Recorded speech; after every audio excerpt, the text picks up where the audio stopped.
The Pixel 3 is an important phone for Google. It brings it a step closer towards better hardware and software integration, something that Apple has mastered over the years. Now, Google is confident that its new Pixel 3 lineup is every bit as premium as Apple's new iPhones. However, can it instill that same confidence in the end user? It's time to put Google's claims to the test to see how good the new Pixels really are.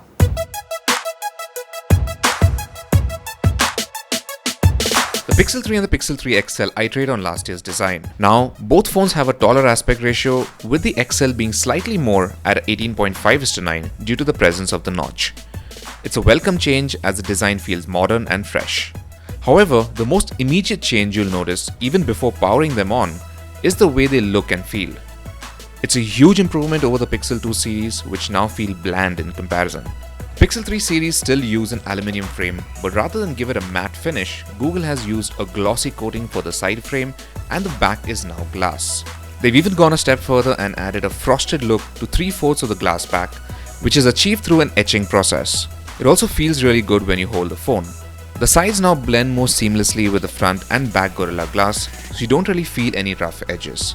Both phones have the same thickness of 7.9mm, but naturally, the Pixel 3 is a lot easier to grip due to the smaller display.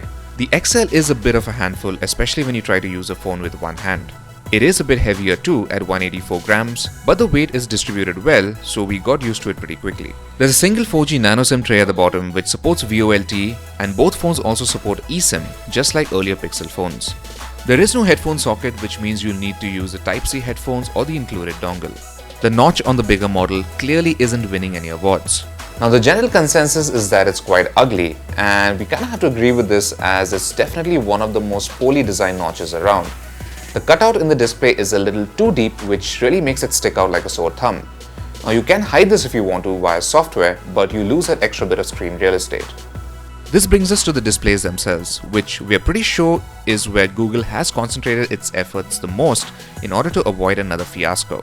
Both phones use the same HDR certified flexible OLED panels, with the Pixel 3 pushing in a Full HD Plus resolution on a 5.5-inch screen, while the Pixel 3 XL has a Quad HD Plus resolution on a 6.3-inch screen. Though the Pixel 3 XL does not suffer from the dreaded blue tint that plagued its predecessor, there is a slight blue hue that's visible when viewing the phone at an angle with a lighter background. However, this is not very prominent. The Pixel 3 on the other hand tends to shift to a warmer hue when viewed in a similar manner. However, we also noticed that our Pixel 3 unit had slightly punchier colors, crisper whites and a bit better sunlight legibility compared to the XL. On the other hand, the Pixel 3 XL handles color gradients much better than the Pixel 3, probably due to the higher resolution. The difference is visible in some of the stock wallpapers on these phones. Now, we have to give Google credit for upping their display game this time around, but we still think that the Samsung Galaxy Note 9 and the Apple iPhone XS are the gold standard when it comes to OLED smartphone displays.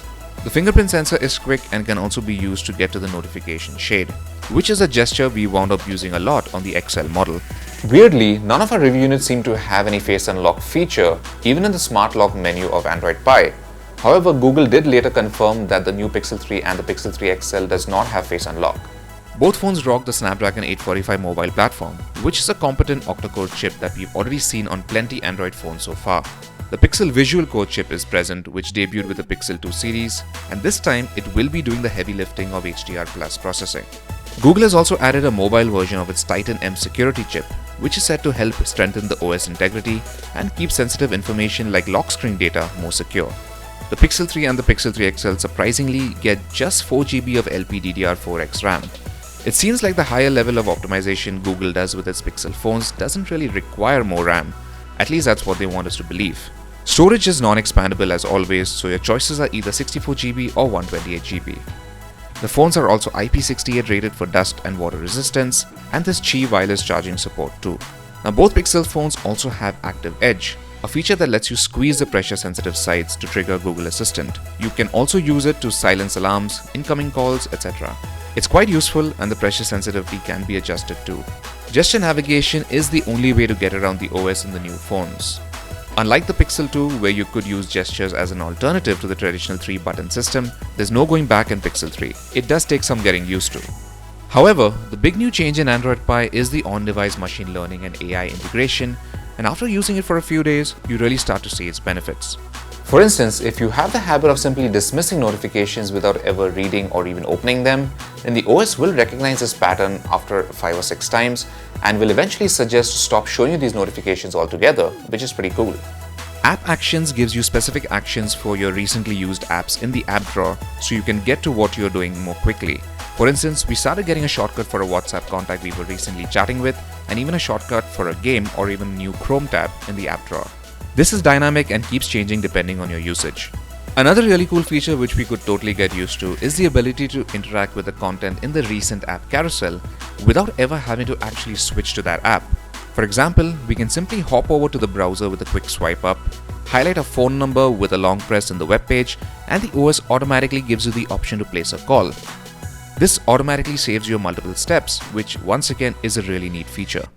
Digital Wellbeing is still in beta, but it's still a pretty neat feature which gives you a breakup of how much time you spend on different apps in a day, thereby allowing you to make the necessary lifestyle changes. Wind On offers the options to turn your display grayscale and trigger Do Not Disturb automatically. There's a new Flip to Shh feature in the Pixel 3 which automatically enables DND when you flip the phone over and disables it when you switch it around. Last but not least, both the Pixel 3 devices come with unlimited cloud storage for storing photos in their original resolution all the way till January 31st, 2022. With regular use, the phones run quite cool. Despite the glass back and glossy sides, we didn't really find them to be too slippery. Call quality is very good as the earpiece on both phones gets sufficiently loud. Android Pie runs smoothly even with just 4GB of RAM, and we rarely encountered any hiccups. Now we say rarely because there were a couple of instances where the system would behave a little odd. Now in all fairness, these phones were given to us for testing before they launched, and there's still some time before they actually go on sale in November, so we think there's plenty of time for Google to fix these little niggles via software update. The phone does get warm when playing games, but we never really found it to get unbearably hot. Heavy games run just fine as expected on both phones. We got smooth frame rates in games like PUBG, which looks really good especially on the larger and denser display of the Pixel 3 XL. Battery drain isn't too bad either, as after an entire match of about 30 minutes, we noticed anywhere between a 7 to a 10% drop in battery level. The display can get really bright and vivid too when playing back HDR content. At the time of shooting this review, Netflix wasn't able to detect the HDR panels, but Amazon Prime Video and YouTube had no problem. Once again, perhaps an update should easily fix this. The front-firing stereo speakers on the Pixel 3 and Pixel 3 XL are quite impressive and they get really loud. We found them to get a little louder than the Samsung Galaxy Note 9, and in terms of volume level, they are kind of on par with the Apple iPhone XS. The bundled Pixel C earbuds support Google Assistant, which means you can get spoken notifications and have your messages read out to you with a long press of the volume up button. Sadly, audio quality is strictly average, as even at full volume, it doesn't really sound too loud, and bass is pretty much non-existent. Now the cameras on the original Pixel and even the Pixel 2 were easily the star of the show, and we know many people who have bought these phones just for that reason alone. The rear camera hardware in the Pixel 3 and Pixel 3 XL aren't very different from their predecessors. It's still a 12.2 megapixel sensor with a 1.4 micron pixel size, dual pixel autofocus, optical image stabilization, and a f1.8 aperture lens. However, Google is once again banking on its machine learning and AI prowess to deliver a better camera experience with a brand new camera app and new shooting modes. On the front though, Google has added a second 8 megapixel wide-angle camera for group selfies. One of the new features is Top Shot. Basically, it puts the motion photo feature, which was present even on earlier Pixels, to better use. With the motion set to auto or on, the camera captures a short video clip before and after you hit the shutter button, so you can go back in the Photos app and scrub through the clip and pick the better candid moment. Now when set to auto, we notice that the app only captures the video clip if it detects some motion or a change in elements in the frame. So if your subject is still but still happens to blink, it doesn't really work well all the time in our experience. Another thing worth noting is that the stills you've saved from the video clip is of a lower resolution compared to the original shot. Photo Booth is a very cool shooting mode which we found to work as advertised. Google has renamed its AR stickers to Playground with some new AR characters too, which it now calls Playmoji. The new ones include a Marvel's Avengers pack, pets, and weather characters. Image quality continues to be excellent in daylight, with landscape shots having very good detail, dynamic range, and colors. The camera is quick to focus and there isn't much lag when saving the final result too. You can now lock focus on your subject by simply tapping on it in the viewfinder, and the app will track your subject as it moves around the frame for both stills and video. HDR Plus is on by default, which does a very good job of balancing the exposures. You can now enable RAW shooting, which saves the DNG file along with the JPEG. Macros are once again highly detailed with excellent sharpness around the edges of our subjects and a nice shallow depth of field. The latter can be boosted if you switch to portrait mode. Now, while we did have some edge detection issues in a few shots where it blurred regions it shouldn't have, it was pretty much spot on for the most part, and it works very well with objects and human subjects alike. You can now also adjust the background blur in Photos app, readjust the focus point, and add different filters to the picture.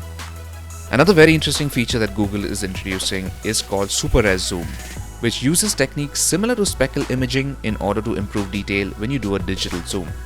According to Google, this involves capturing a series of shots as you steady the camera and then interpolating all that data for a more detailed final shot. At maximum digital zoom when compared to a Pixel 2 XL, the results can be quite dramatic.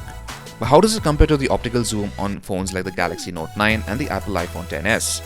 In this sample, both the Galaxy Note 9 and the iPhone XS were at 2x optical zoom, and we pushed the slider on the Pixel 3 XL up a notch to match the frame of the other two phones. Here, with ample light, the Galaxy Note 9 tends to overexpose the figurine a bit, messing up the subtle pink color, but at the same time has the least amount of noise.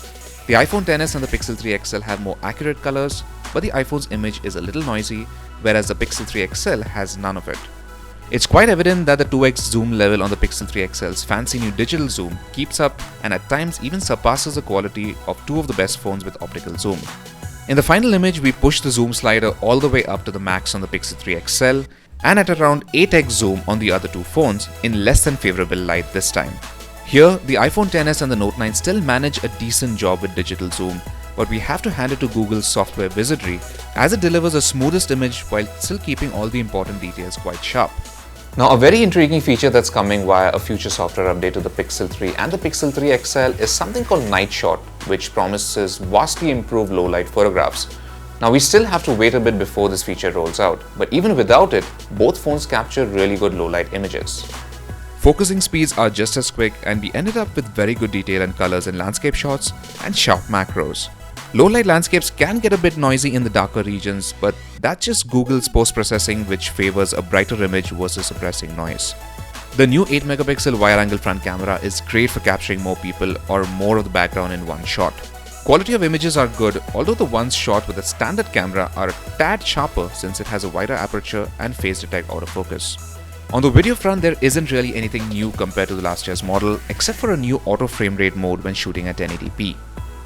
Here you can either set the frame rate to 30 FPS or leave it in auto, where the app will dynamically switch between 60 FPS and 30 FPS depending on what you're shooting, which is pretty cool. Video quality is very good too, even in low light, and depending on how heavy your footsteps are, the side effect of electronic stabilization can be kept to a minimum. At 4K resolution, there is a slight crop compared to 1080p, but it's not a lot. Stabilization works well at this resolution too.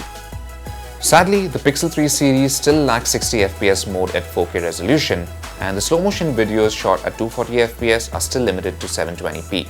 Heavy use of the camera does take a toll on battery life like any other phone, but generally we found the battery life on both the Pixel 3 and the XL model to be quite satisfactory. The Pixel 3 has a 2915 mAh battery, which typically lasted about 18 to 19 hours on average, with a regular mix of audio and video streaming, games, chat apps, etc. This isn't too bad considering the size of the battery.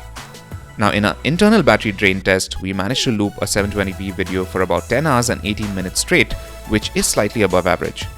The Pixel 3 XL on the other hand has a larger 3430 mAh battery, which as expected lasted a couple of hours longer than the Pixel 3 with similar usage.